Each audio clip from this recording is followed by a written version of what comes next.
আসসালামু আলাইকুম। দেশ ও দেশের বাইরে থেকে যারা আমাকে কমেন্ট করেছে যে গুরুজি আমাদের বিষ ব্যথার জন্য একটি ভিডিও দেবেন। তো দেখেন, আমি আজকে আপনাদের মাঝে যে ভিডিওটা উন্মুক্ত করতেছি, আপনাদের আঘাতজনিত ব্যথা এবং মস্কা ব্যথা, চোট লাগা ব্যথা এবং বিষ ব্যথা, বাতের ব্যথা, যাদের সমস্ত শরীরে গিটায় গিটায় ব্যথা, আপনারা যারা বহু ডাক্তার কবিরাজ দেখায় যারা উপকার পাননি, তারা আজকে আমার এই ভিডিওটা দেখে কাজ করুন ভাই, ইনশাল্লাহ উপকার পাবেন। আপনাদের গিরে গিরে ব্যথা আছে এবং হাঁটুর মালায় ব্যথা আছে, কোমরে বা মাজায় ব্যথা আছে, আপনারা নামাজ কালাম পড়তে পারতেছেন না, আমার এই টুটকাটা দিয়ে কাজ করুন। দেখেন, এই আমার এই সামনে যেটা আছে, এটা বলে বলে জয়ফল। এই দেখেন, এই দুটো ভাঙ্গা আছে।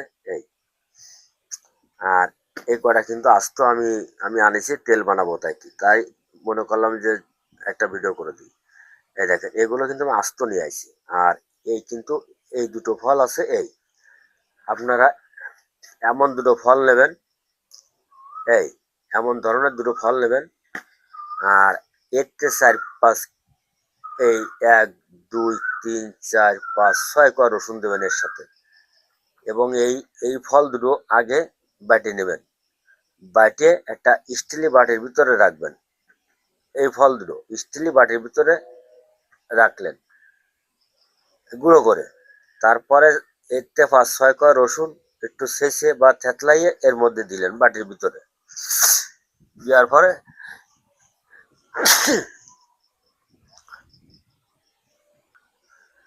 আর দিবেন এর ভিতরতে, মনে করেন যে 5-6টা দানা গোলমরিচ একটু থেতলাই দেবেন। নিয়ে তাহলে এই জয়ফল গুঁড়ো করে দিলেন বাটির ভিতরে, রসুন গুঁড়ো করে দিলেন, 5-6 কোয়া রসুন কোয়া থেতলাই যে বাটির ভিতরে দিলেন, আর দিলেন এতে 5-6টা গোলমরিচ এর ভিতরে গুঁড়ো করে।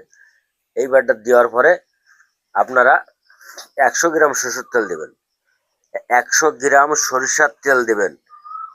দিয়ে আপনারা জাল দেবেন। জাল দেওয়ার পরে যখন উতলে যায় তখন নামাই থবেন। নামাই থোয়ার পরে যখন ঠান্ডা হয়ে যায় তখন তখন সেকে একটা কাঁচের বোতলে রেখে দেবেন। দিয়ে আপনারা গাড়ি